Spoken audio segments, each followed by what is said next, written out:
بسم اللہ الرحمن الرحیم۔ السلام علیکم محترم سامعین اور عزیز طلبہ کرام، امید کرتا ہوں کہ آپ تمام حضرات خیر و عافیت سے ہوں گے۔ آج کا ہمارا 8واں سبق ہے، جس میں ہم کچھ مشق پڑھیں گے، یعنی جتنی بھی چیزیں ہم نے پڑھی ہیں ذرا اس کو ہم دہرا دیتے ہیں تاکہ جو کچھ ہم نے سنا ہے یا سمجھا ہے وہ ازبر اور راسخ ہو سکے، کیونکہ زیادہ سے زیادہ پریکٹس کرنے سے ہی ہماری جو زبان ہے عربی وہ بہتر ہو سکتی ہے۔ آئیے شروع کرتے ہیں۔ نمبر 1، ھذا وجہ۔ وجہ کا ترجمہ کیا ہے؟ اگر آپ کے علم میں نہیں تو ضرور اس کو آپ یاد کریں۔ وجہ کہتے ہیں چہرے کو۔ کس کو؟ چہرے کو۔ اب ہم چاہتے ہیں کہ میں کہوں یہ میرا چہرہ ہے، اس کا ترجمہ تو ہے یہ چہرہ ہے۔ اب میں چاہتا ہوں یہ میرا چہرہ ہے تو کیا کرنا ہوگا؟ آپ کو یاد ہے؟ جی ہاں، اخیر میں یا کا اضافہ کریں گے، ہم پڑھیں گے اس کو ھذا وجہی۔ اچھا، دوسری بات، یہاں پر ہم نے ھذا کیوں استعمال کیا؟ ہم ھذہ بھی تو کہہ سکتے تھے، ھذہ کیوں نہیں کہا؟ جی، یہاں پر وجہ مذکر ہے تو مذکر کے لیے مذکر ہی استعمال ہوتا ہے، جس طرح ہم نے ھذا کتاب کو پڑھا تھا اور ھذہ کے ساتھ ہم نے ھذہ کراست کو پڑھا تھا۔ آپ اس کو سمجھ چکے ہوں گے۔ دوسری بات یا دوسرا اسم ہم لیتے ہیں یہاں پر، ھذا رأس۔ اس کا ترجمہ ہے یہ سر ہے، یعنی انسان کا سر، کوئی بھی سر۔ ھذا رأس، یہ سر ہے۔ اب میں چاہتا ہوں کہ آپ اس طرح جملہ بنائیں کہ یہ آپ کا سر ہے، یہ آپ کا سر ہے، تو کس چیز کو لگائیں گے اخیر میں؟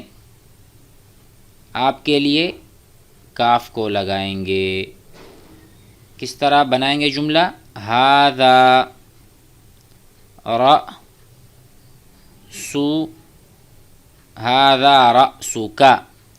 اگر کسی مذکر سے ہم مخاطب ہیں تو ہم کہیں گے ھذا رأسک یا احمد، اے احمد یہ تمہارا سر ہے۔ اور کسی مؤنث سے بات ہو رہی ہے تو ہم کہیں گے ھذا رأسکی، یہ آپ کا سر ہے اے فاطمہ، وغیرہ وغیرہ۔ تو یہاں پر بھی ھذا مذکر ہے، کیوں بھائی؟ کیونکہ رأس مذکر ہے، ٹھیک ہے۔ اور کاف کو لگانے کے بعد ہم نے کا پڑھا تھا، کی نہیں پڑھا، کیونکہ یہ مذکر ہے اور سامنے جس سے ہم مخاطب ہیں وہ بھی مذکر ہے۔ اس کے علاوہ ہم ایک اور مثال لے لیں، ھذا انف، یہ ناک ہے۔ اب میں چاہتا ہوں کہ میں کہوں یہ اس کی ناک ہے، یہ کس کی؟ اس کی ناک ہے، تو ہم کس طرح پڑھیں گے؟ ہم نے بتایا تھا کہ ہم اس کے ساتھ ہو لگا دیں گے، ٹھیک ہے۔ مثلا ھذا انفہ، انفہ، پہلے انف تھا اب انفہ، یہ اس کی ناک ہے۔ اگر ہم اس طرح کہیں ھذا انفی تو ہم یا کو لگا دیں اخیر میں، ھذا انفی یہ میری ناک ہے۔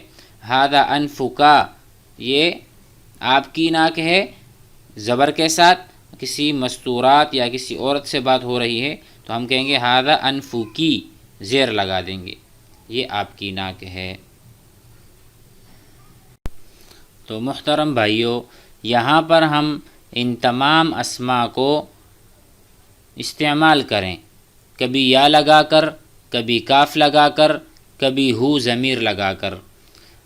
قلب کے معنی ہے دل، لسان کا معنی ہے زبان، صدر کا معنی ہے سینہ، بطن کا معنی ہے پیٹ،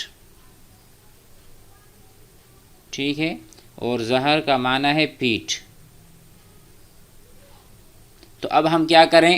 اگر میں کہتا ہوں میرا دل تو ہم یا لگا کر قلبی. اب قلب مذکر ہے یا مؤنث آپ بتائیں؟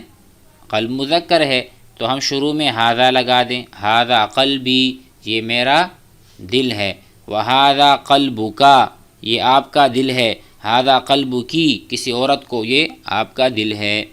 کتنا آسان ہے. اور ہو لگا دیں گے، ھذا قلبہ یہ اس کا دل ہے جس کے بارے میں ہم بات کر رہے ہیں، یعنی انسان کی تیسری حالت. ہم نے کہا تھا یا تو انسان بات کرنے والا ہوگا ھذا قلبی میرا دل ہے، یا سامنے والا ھذا قلبک یہ تمہارا دل ہے یعنی مخاطب، اور ہو غائب. سمجھ میں آ گئی بات؟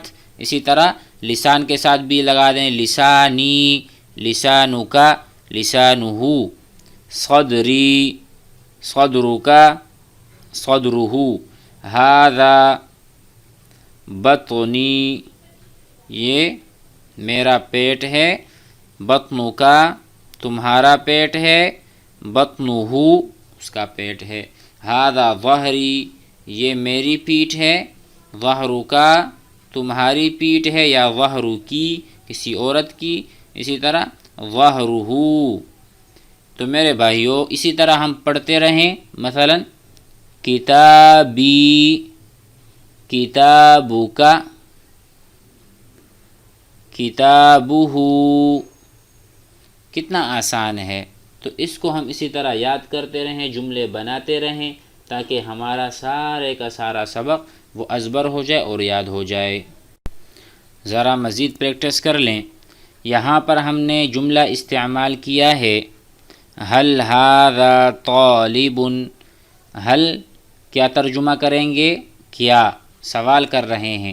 هذا طالب یہ طالب ہے، هل لگا دیا شروع میں، کیا یہ طالب ہے؟ ہم نے کیا کہا تھا؟ هل کے جواب میں ہمیشہ کیا آتا ہے؟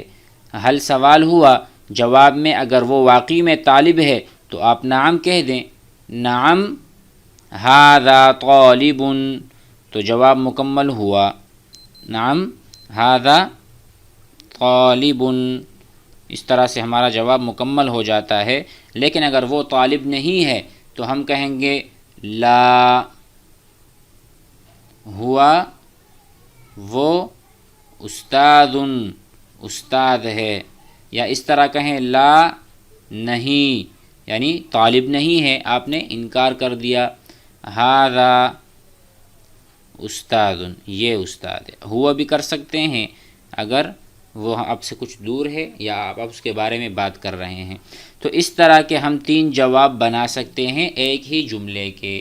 اگر وہ طالب ہے تو آپ حل کے جواب میں نعم کہہ دیں، اگر وہ طالب نہیں تو آپ کہہ دیں لا ہوا استاذ. اگر وہ تو اس طرح ہم اس کو بنا سکتے ہیں. مزید دیکھ لیتے ہیں. این طالب، این کیا ترجمہ ہے؟